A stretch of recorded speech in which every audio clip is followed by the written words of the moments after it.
You know what's strange? When you both stop talking, the world doesn't explode. No one slams doors, no one screams. It's just silence. And somehow, that silence says everything. At first it feels like a pause, like maybe they'll text tomorrow. Maybe you'll cave first, but then tomorrow turns into a week becomes a month, and suddenly, the person you used to talk to every day is just gone. But that's when the real game begins, because silence isn't the end. It's the battlefield where truth finally shows up.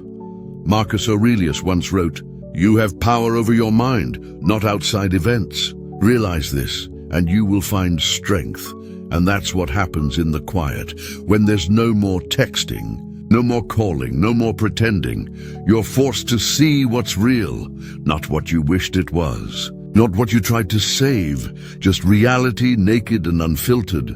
At first, both sides play the same mind game. You think, if they cared, they'd reach out. They think the same. You check your phone more than you'd ever admit. Every notification makes your heart jump, but nothing comes. That's the stage where ego tries to win, because ego hates silence. Ego feeds on reaction, and when there's none, it panics. Seneca said, "He who is brave is free." And in this case, bravery means staying silent when your heart is screaming to break it. You learn that strength isn't sending the text. Strength is sitting with the urge, breathing through the ache, and realizing you don't need to chase what's running from you. They'll feel it too.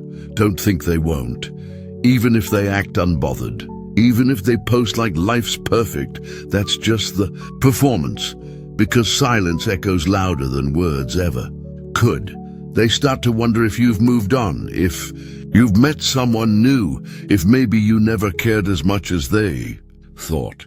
And that's when the power flips. Karma doesn't always come as punishment. Sometimes it comes as absence. You become their unanswered question, their unfinished sentence, their what if.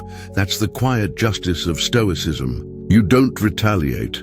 You withdraw, you reclaim your energy, and the moment you stop feeding the fire, they finally feel the cold. There's a moment, you'll feel it, when the pain stops being pain. It turns into peace. You wake up one morning, check your phone, and realize you didn't think about them.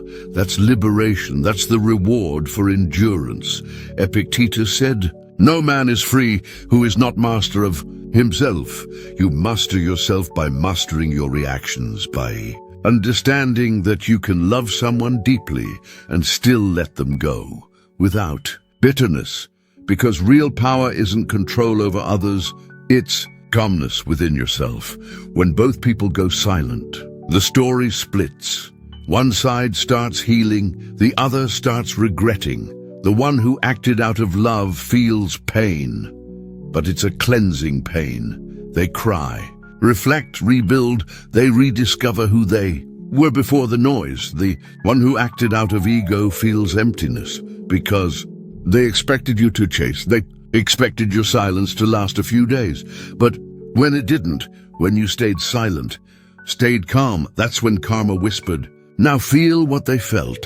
Weeks pass, seasons change, you grow stronger, you start reading again, working out again, laughing again, you talk less, but mean more. People start saying you seem different, and you are, because silence isn't just distance, it's evolution. It's how the soul rebuilds itself. Seneca once wrote, "It is not that we have a short time to live, but that we waste much of it." And you stop wasting time, you stop chasing half-hearted people, you stop confusing attention for affection, you stop begging for closure from those who benefit from keeping you confused. That's stoic detachment, not apathy, but awareness. You finally see that peace isn't found in their reply, it's found in your restraint. But somewhere on the other side of that silence, they're breaking too. In their own way, they scroll through old messages, read your name in old notifications, and wonder if they pushed too far. They remember the kindness they mistook for weakness. They remember the patience they mocked, and they start to see the truth. You weren't replaceable. You were rare. That realization, that's karma's masterpiece. The silence becomes the mirror. It forces them to face their reflection, the part that took you for granted. It's not your job to teach them anymore. Life will do that, and it always does. Marcus Aurelius said, "The best revenge is to be unlike your enemy." So while they're replaying memories, you're writing new ones. While they're overthinking, you're outgrowing. That's the real game. Not who texts first, but who evolves while the other repeats old patterns. You begin to understand that not contacting them isn't punishment. It's protection. It's protecting your peace, your dignity, your energy. Because not every connection deserves resurrection. Some stories end quietly because they were never meant to survive the silence. And here's the truth.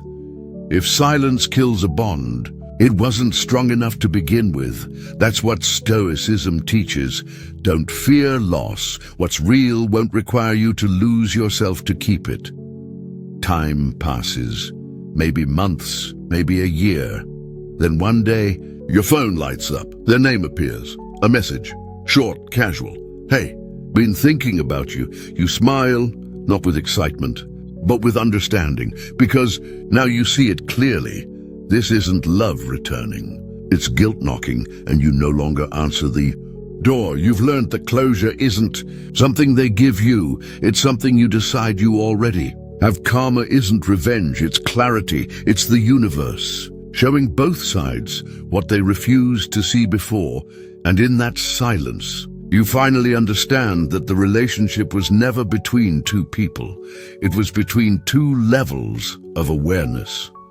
When one grows and the other resists, silence becomes the separation point. You ascend, they repeat, and that's okay. Because Stoicism teaches us not to resent those who stay behind, just to bless them from a distance and keep walking. Eventually, the silence becomes your friend. It teaches you that peace doesn't need proof, that solitude isn't loneliness, it's sovereignty. You stop craving their presence because you've built one inside yourself. You used to chase texts, now you chase purpose. You used to seek validation, now you seek stillness. That's transformation, and it's irreversible. Marcus Aurelius would call it alignment with nature, a return to balance. Everything external fades, but what's internal becomes unshakable. And for them, they'll feel it too, that slow ache that doesn't leave. Not because you cursed them, but because life always echoes back the energy we give. They'll meet someone who reminds them of you, but it won't be the same. They'll realize too late that silence wasn't your punishment, it was your graduation. So when you both stop contacting each other, don't fear it. Let the silence play out. Let karma write the next chapter, because that's when masks fall, truth surface, and growth begins. You'll see who truly cared and who just wanted control. You'll see who reaches out to reconnect and who hides because they can't face what they've lost. But most importantly, you'll see yourself stronger, wiser, freer. So, if you're in that quiet phase right now, don't rush to break it. Let it reveal what words never could. Let silence become your teacher, because in the end, it's not about who calls first. It's about who evolves during the silence. Marcus Aurelius said, "When you arise in the morning, think of what a privilege it is to be alive, to think, to enjoy, to love. You're alive, you're healing, you're mastering the art of stillness, and that's more powerful than any message you could ever send. So let them wonder, let them miss you, let them face themselves. Because while they chase noise, you're learning the language of peace. If this touched you, leave your thoughts down below. I'd love to hear what silence has taught you. Watch more videos here on Stoic Spark to gain daily Stoic wisdom. And don't forget to subscribe and hit that bell icon so you never miss your next dose of reflection and power. Because here, we don't chase people. We master peace.